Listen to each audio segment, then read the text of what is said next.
En 1986, una explosión en la central nuclear de Chernobyl propagó una nube radiactiva en gran parte de lo que fue la Unión Soviética y que ahora son los territorios de Belarus, Ucrania y la Federación Rusa. Casi 8.4 millones de personas en los tres países fueron expuestas a la radiación. El gobierno soviético reconoció la necesidad de la ayuda internacional solo en 1990.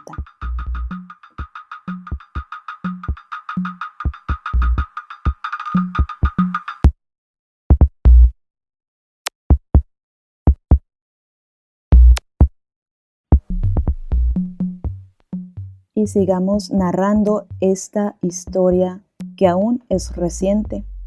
La energía atómica. La Organización de las Naciones Unidas y la era nuclear nacieron casi simultáneamente. Los horrores de la Segunda Guerra Mundial culminaron en las explosiones atómicas de Hiroshima y Nagasaki, lo que puso de relieve la necesidad de abordar el problema nuclear. Y en su primera resolución, la Asamblea General estableció la Comisión de Energía Atómica.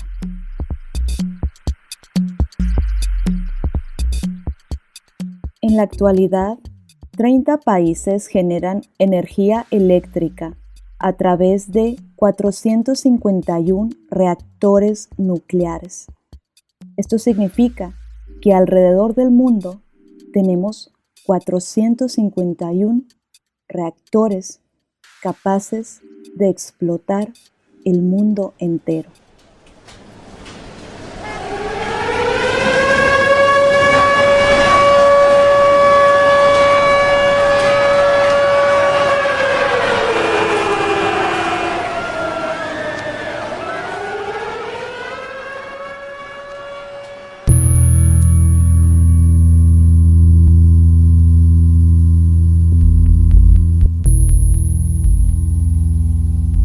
La seguridad nuclear es responsabilidad de toda nación que emplea tecnología nuclear.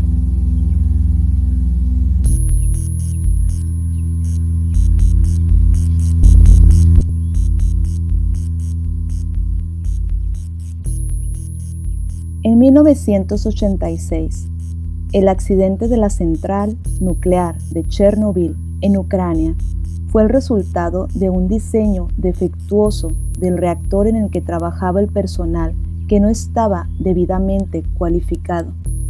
Durante los 4 años posteriores a ese accidente, las autoridades soviéticas decidieron enfrentarse a las consecuencias de la explosión a nivel nacional, sin contar con apoyo soviético.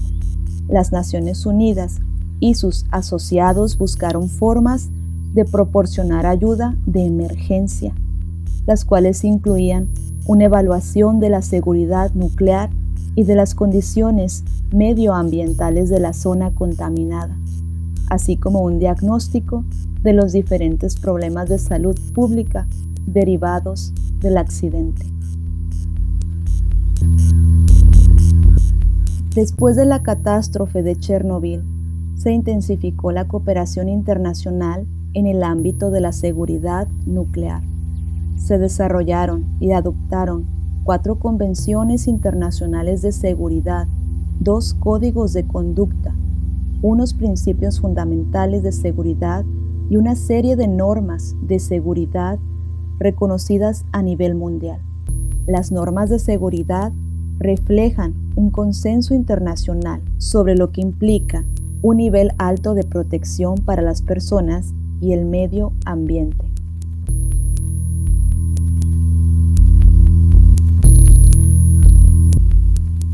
Pero vayamos a Fukushima. En marzo del 2011, la central nuclear de Fukushima sufrió graves daños debido a un fallo en su equipamiento tras el gran terremoto de magnitud 9. Esta catástrofe fue el mayor accidente nuclear civil desde el accidente de Chernobyl en 1986. La central dañada liberó importantes cantidades de material nuclear, por lo que decenas de miles de personas tuvieron que ser evacuadas. Como resultado, se activó de inmediato el Centro de Respuesta a Incidentes y Emergencias, que reunió a un equipo de expertos de seguridad nuclear en respuesta de emergencia y de protección radiológica. El centro recogió y analizó datos e informó con regularidad al público en general.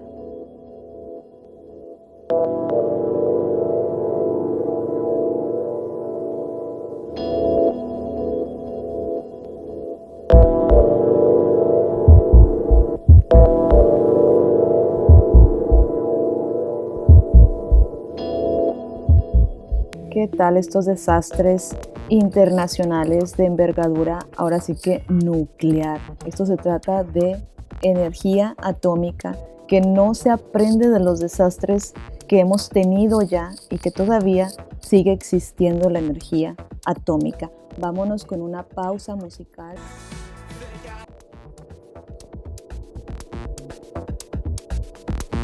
Y hablemos un poquito del tema de la no proliferación de las armas nucleares.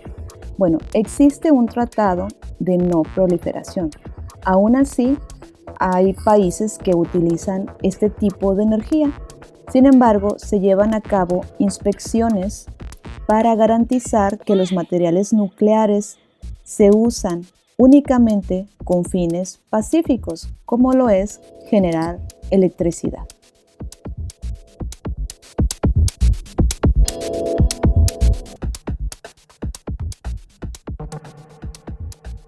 Ahora pasemos a hablar sobre el tema terrorismo nuclear. Para tratar el peligro que supone este terrorismo nuclear, las Naciones Unidas elaboraron la Convención sobre la Protección Física de los Materiales Nucleares. El establecimiento de zonas libres de armas nucleares es un enfoque regional para reforzar la no proliferación nuclear y las normas de desarme a nivel mundial, así como para consolidar los esfuerzos internacionales para conseguir paz y seguridad.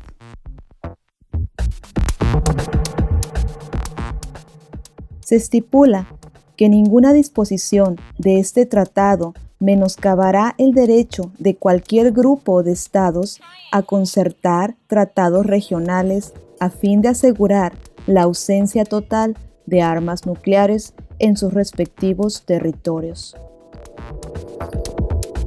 Y así, en las diversas regiones del mundo, estamos hablando que existen 5 tratados que están relacionados con las zonas libres de armas nucleares.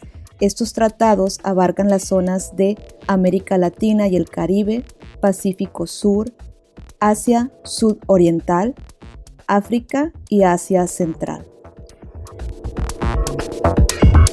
Y a continuación vamos a escuchar la lista de países que usan energía nuclear. Y bueno, la lista es bastante larga, así que no los quiero aburrir, pero voy a mencionar pues los países más importantes, los que nos interesa saber.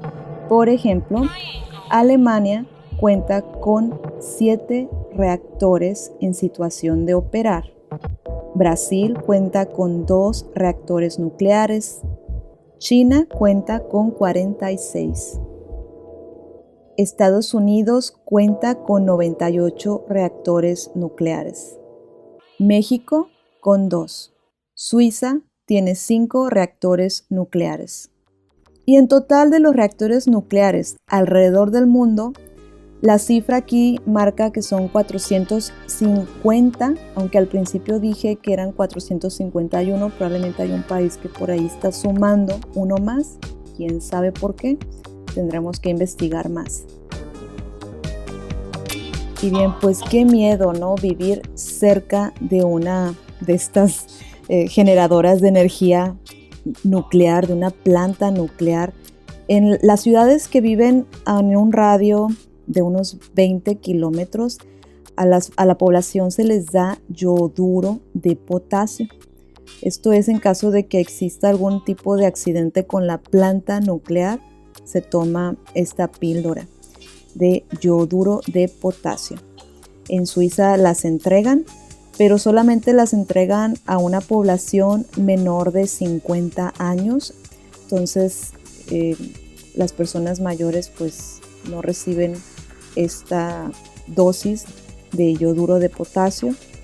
En el caso de una catástrofe en algún reactor y por prescripción de las autoridades suizas, por ejemplo, la gente que haya recibido estas tabletas deberán ingerir 6 de ellas.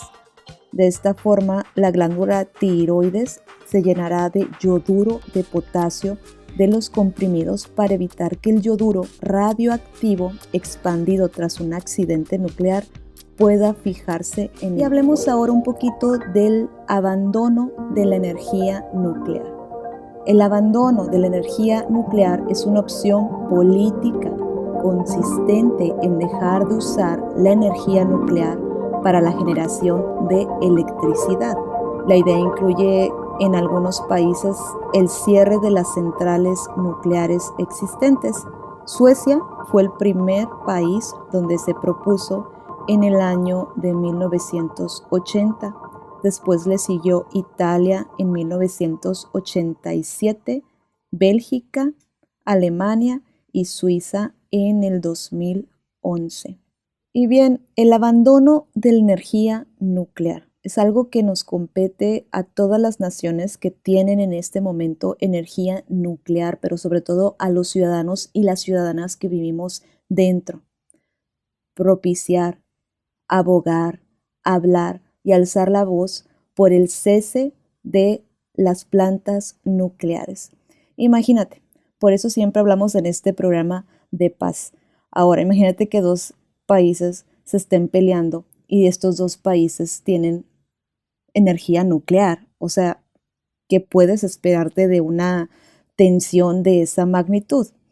Y bien, peligros de destrucción masiva con armas ya los hemos tenido, como los ha pasado, lo hemos visto, lo hemos evidenciado en las noticias con Estados Unidos y Corea del Norte.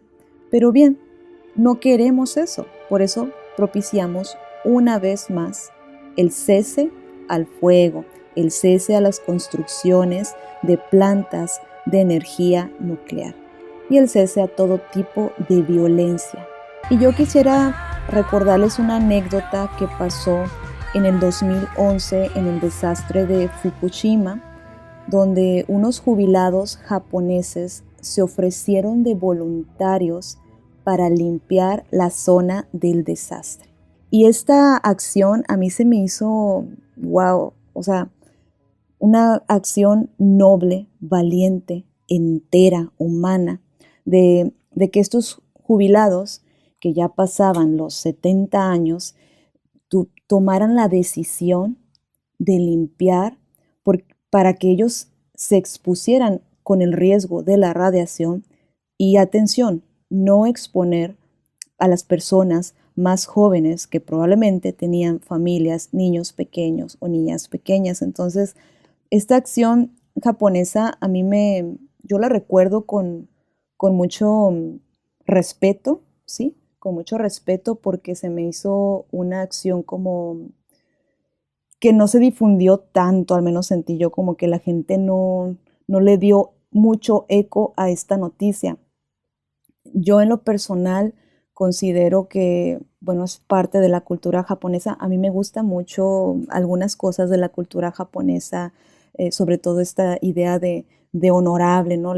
El honor para estas personas adultas mayores de limpiar el desastre de Fukushima y después de dejar esa área del desastre fuera de energía nuclear, porque al menos en aquel momento lo declararon.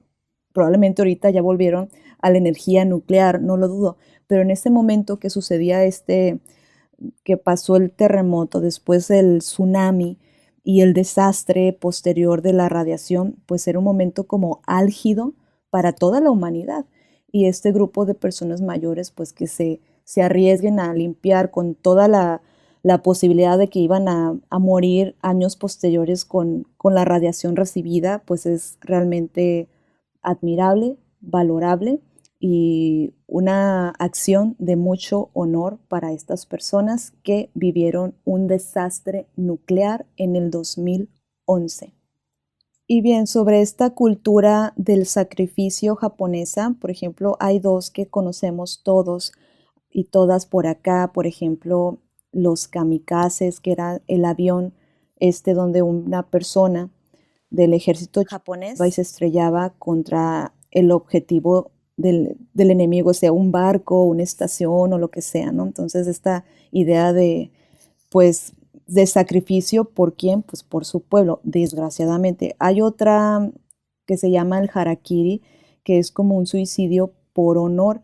Atención, no estoy aplaudiendo estas conductas de guerra o de muerte, por supuesto que no, pero son dos conceptos en la cultura japonesa que merecen ser mencionados porque lo que hicieron los jubilados al limpiar Fukushima fue un poquito de esta idea, ¿no? El enemigo, ¿quién era? Pues era la radiación.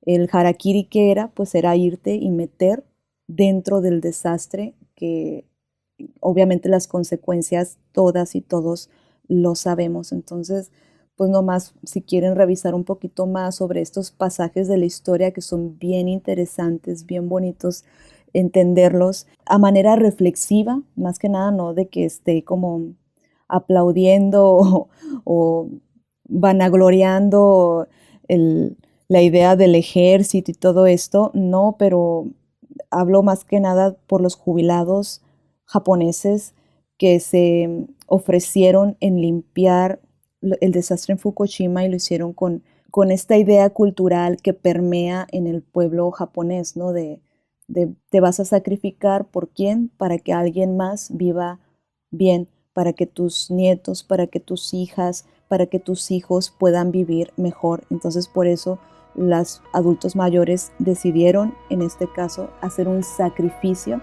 para las poblaciones futuras.